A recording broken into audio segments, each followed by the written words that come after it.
What's up, everybody? It's your girl, Rachel. I have a special guest on my show today. This is Campbell. How are you? I'm doing well. Doing great. Yes. Awesome. I am honored to speak with you today because I know not only do you have a story to tell, but it's a testimony in itself. Yes. So for our viewers Correct. out there, can you tell them your testimony? I can. There are many testimonies throughout life. There was a big testimony in my life when I was 19, but the one that you, I believe, are referring to is when I last year was diagnosed with leukemia, which is, for the young viewers, I didn't even know what leukemia was when they told me I had leukemia.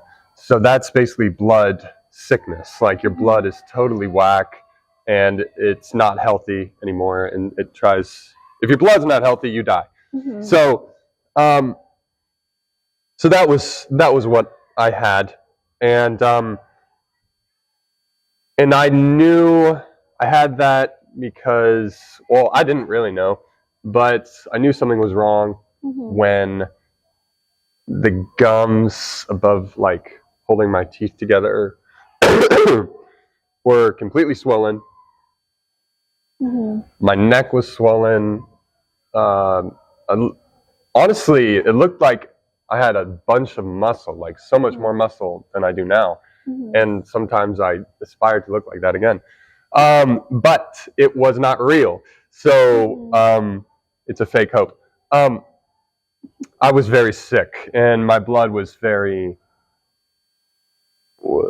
malfunctioning. It was malfunctioning, really. Grammar. Yeah. So we tested. Some doctors tested the blood. They said this doesn't look too correct. Maybe you got some sort of virus. Here, take these antibiotics. Took the antibiotics. Nothing. Nothing. Don't always. Yeah. Antibiotics help if it is a virus, but this was not a virus. Yeah. So the antibiotics were just pointless, basically. But we didn't know that until I had my blood tested a second time. Right.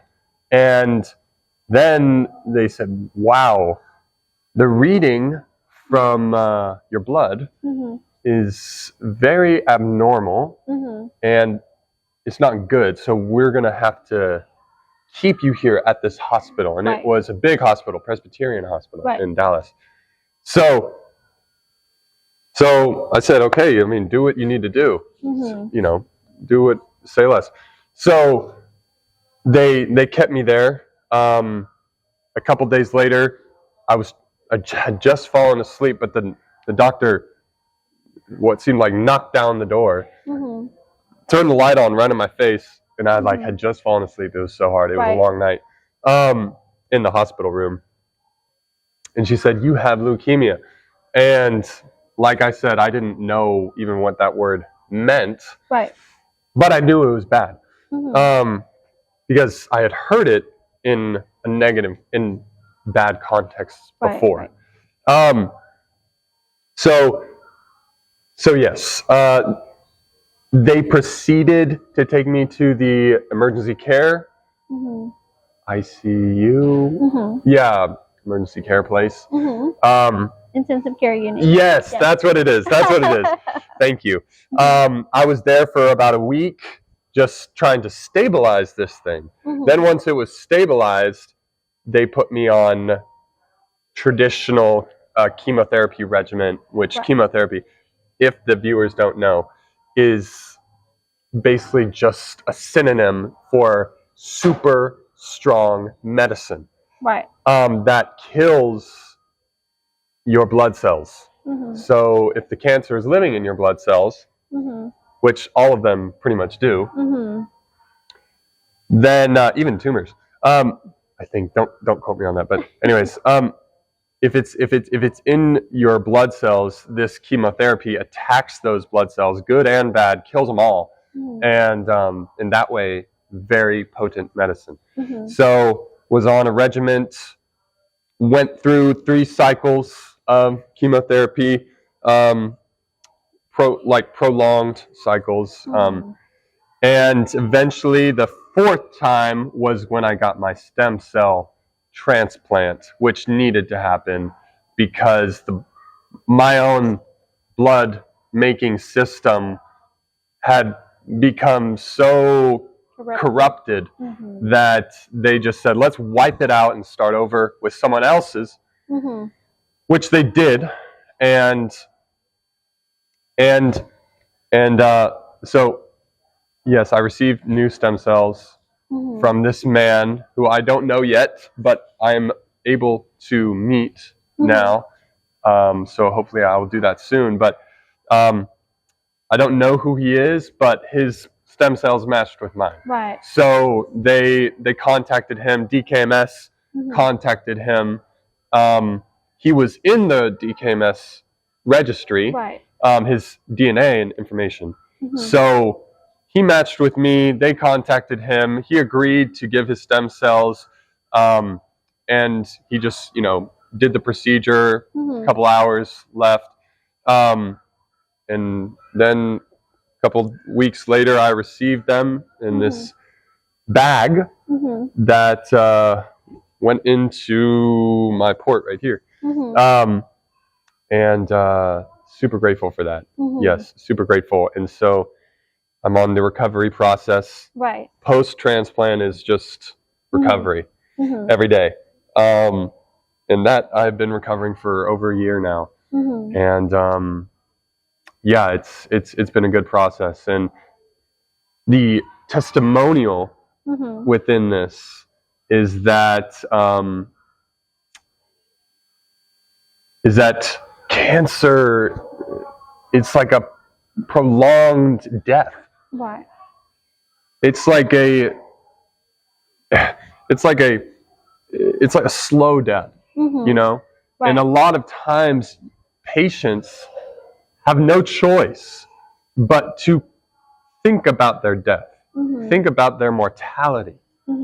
And when I was doing that, I had such hope. Even when I guess my mind went to the thoughts of my own death, I had hope. Right. Because, yeah, I mean, I could get into this, but I'll just say in short that my hope came from God, and God is responsible. God is responsible and was responsible for my healing. And some people don't heal. Some people die. And I even know someone right now who might die. But there's no favor on me and disdain on him. It's really just his will. And I had to be okay with that, and I trusted him greatly in his will. And so putting my trust in him, giving my entire life to Jesus, I knew that, you know what, it's going to be all right. Even if I die, there's no loss here. There's no loss. So even if I died, it would be eternal with him. And that's not just a cliche thing. It's also not wishful thinking. It's what he said. It's not what I said. Right. So in that way, I had much hope and assurance. So that's the testimony. Yeah, that's the testimony. Yeah, that's a great testimony. And I know you're aware now that we do have some young viewers on here. We also have some people that may be going through your same situation. Wow.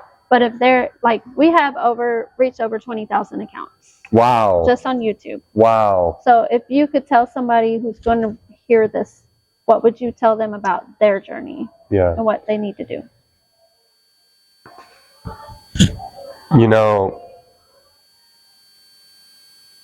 You never know what life will bring, what God has for your life. Did I know when I was just a sophomore in college that in a couple months I'm going to have to take a leave of absence from school and spend time in the hospital for about 6 months. No, I did not know. I didn't plan. I didn't expect. And odds are, statistically, the viewers watching might not have cancer, but they might. Mm-hmm. They might get it in the future, but they might not. Mm-hmm. Regardless, that's not the point. Regardless is that its life is filled with unexpectancies. Mm-hmm. So it could be your car broke down, whatever. For me, it was cancer. I was like, what?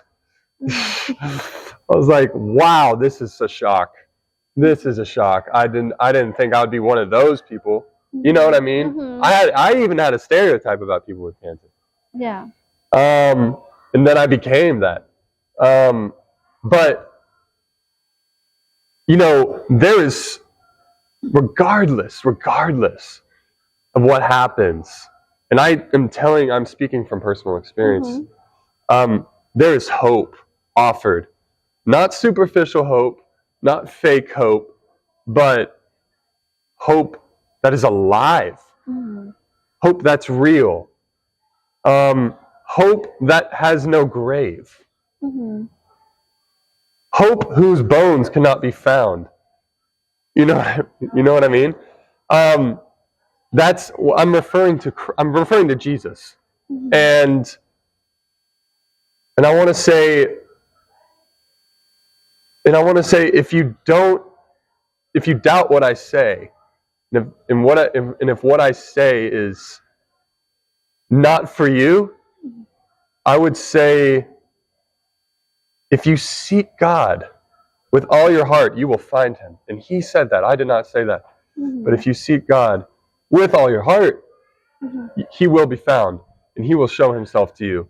And He showed Himself to me when I was 19, and in a dark place, when I was, even before all this happened, before cancer, but I was still in my own place of darkness with a lot of drugs, a lot of drug use and addiction, and having trouble conquering addiction,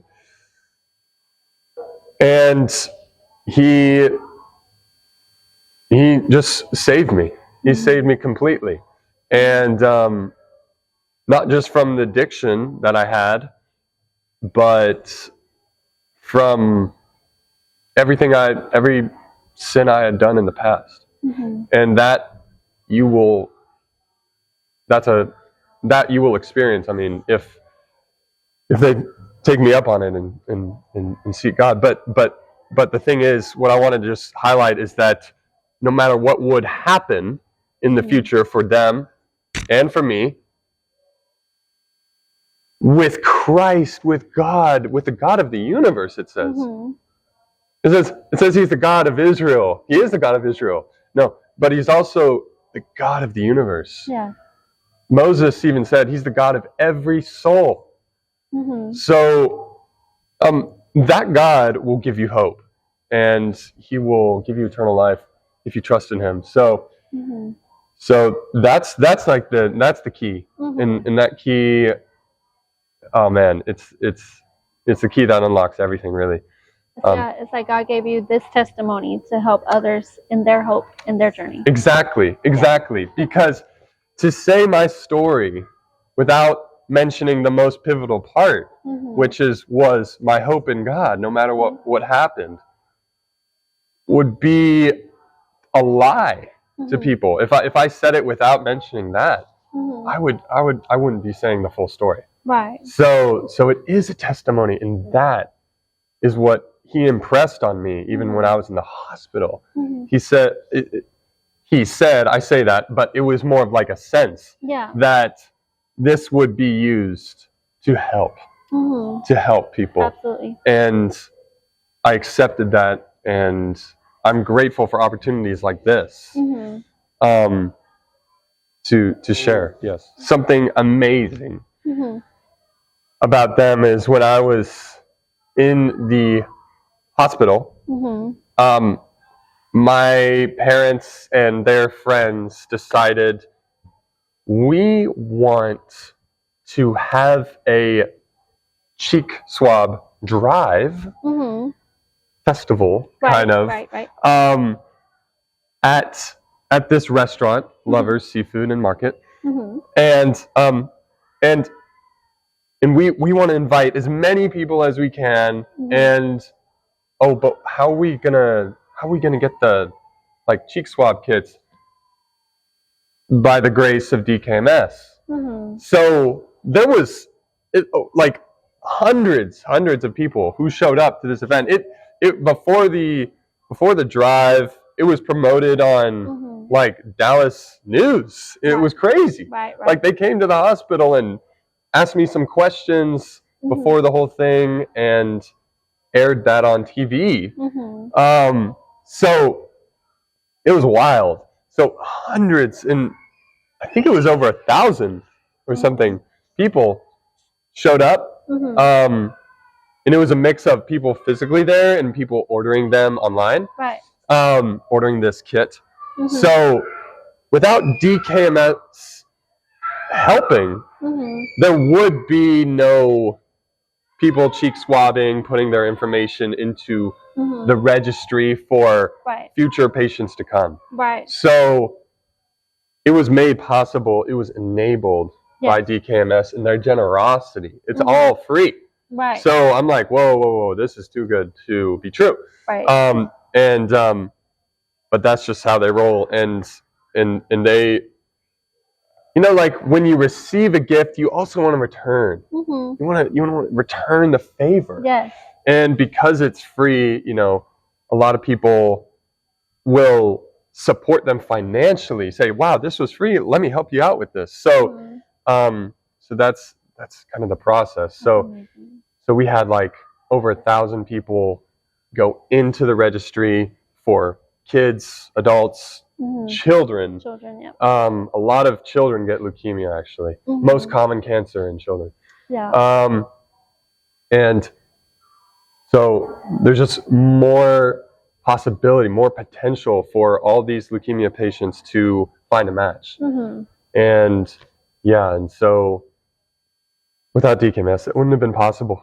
That's amazing. Well, I want to thank you for sharing your testimony with me today. Absolutely. Thank you for having me. You guys, look, go out, be a donor, go get your cheek swab. I mean, because somebody out there is going to need the help, and you may be the right person. Yes. So I really do appreciate you sharing your story.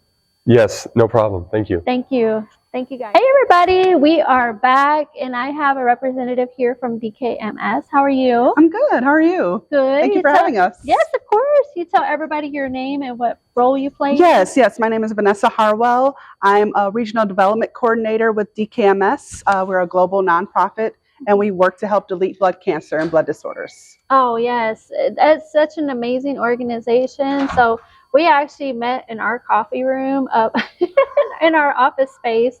And as soon as she told me what she did, I was like, I have to be a part of this and, give back to what you're doing.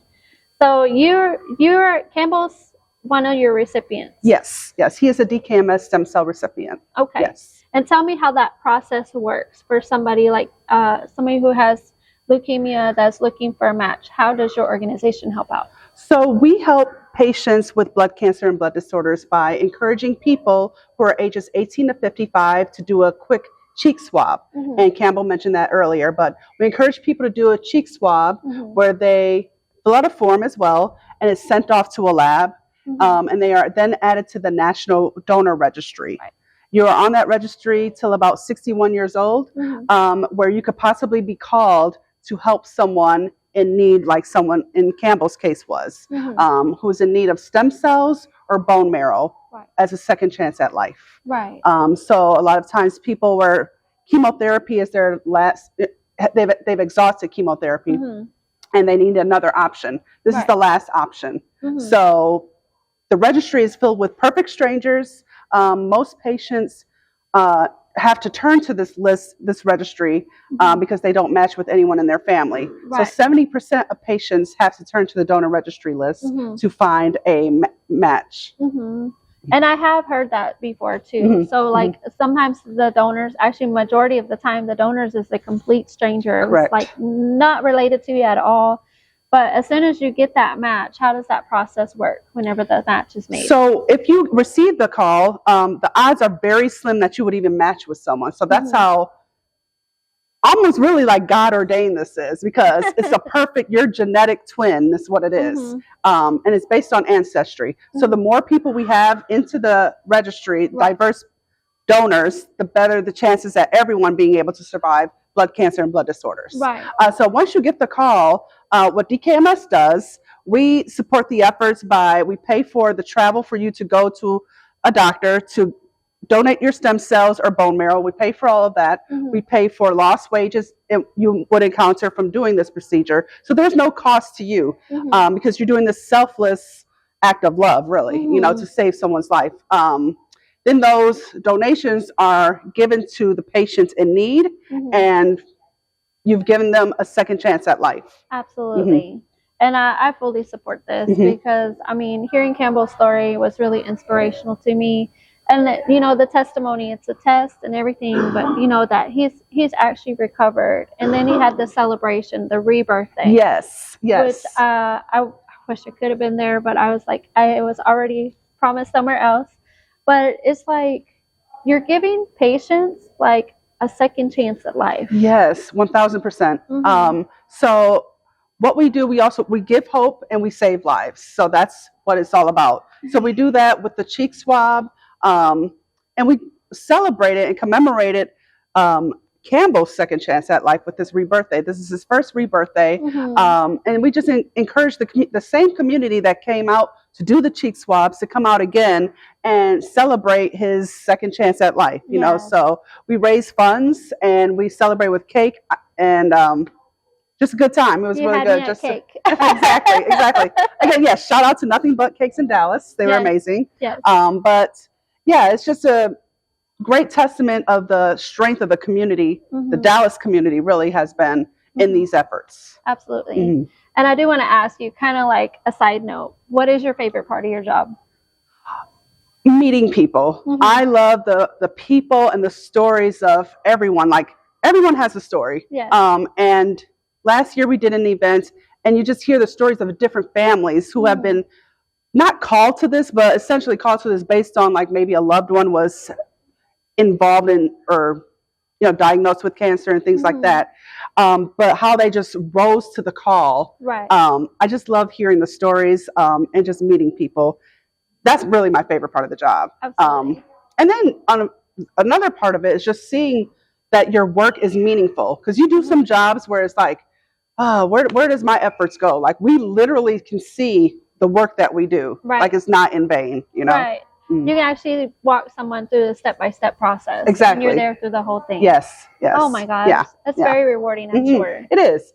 And I've had jobs in prior that were not as rewarding, but this is very rewarding work, as a lot of nonprofit work is. Yeah. But it has its challenges, of course, too, but it's all worth it, really, because we are helping people who are literally needing our efforts to pull through. Absolutely. And I do want to encourage everyone out there, go get your cheek swab.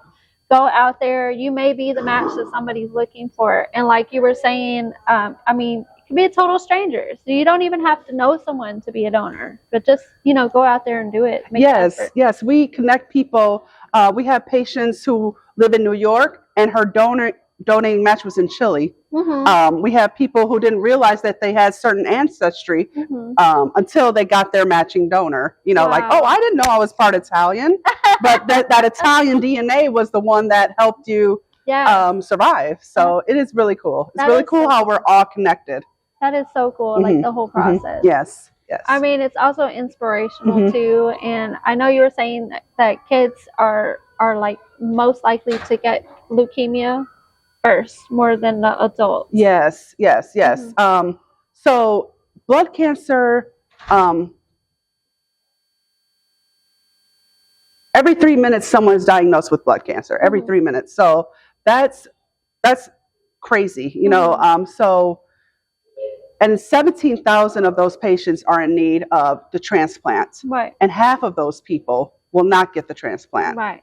unfortunately. So it's just so imperative that people just do the simple cheek swab. And you may not even be called, but at least you're on the donor registry in case you are called to be someone's lifesaver. Yes, yes, absolutely. Basically, yeah. So, yes, it affects everyone, young, old, and all classes, and it doesn't matter. Cancer has no discrimination. No, not at all. Yeah. Cancer does not discriminate against anyone. Correct. So for our viewers out there, how can they get a swab kit or how can they donate to your organization? Awesome. So the process is simple. You can go to DKMS.org and request for a swab kit to be sent to your home. You swab your cheek, fill out the quick one-pager form, sign it, and send it back. And we will have you added to the National Registry where you will stay there till about 61 years old, waiting for that call to be someone's lifesaver. You can also donate. There's a QR code, and you can go to the website as well to donate to DKMS.org, help support our efforts. That would be greatly appreciated. Absolutely. And also, you said you did also have the link for Campbell's? Yes, yes. So, yes, donate? We will have a link as well for you. If you want to still be part of his celebration, his rebirthday celebration, you're welcome to donate to that and get your kit through that element. So we'll have the QR code for you there to be part of the celebration. Yes, and all those links will actually be provided in the description and also in the video too. So I would like to say, if you could say something inspirational to the young viewers, what would you tell them? Young viewers, I feel like you're never too young to give back and be an impact in the world. It starts as simple as right now. You can click and have your cheek swab to be added to the National Registry to help delete blood cancer and blood disorders. You can start there, and it will just continue on. The more you put out there, it'll always come back to you. Absolutely. And I do know that young people can still change a lot of things in this world. 1000%. Yes, I support this message. All right. So you guys go out there, go get your cheek swab. You could be the right match. All right. So thank you for your time. Thank you. Thank you so much. All right. Y'all go follow, go like, subscribe, go hit them up, go get your cheek swab, go whatever you need to do, go donate. This is purpose that really needs to be met. So thank you all for watching.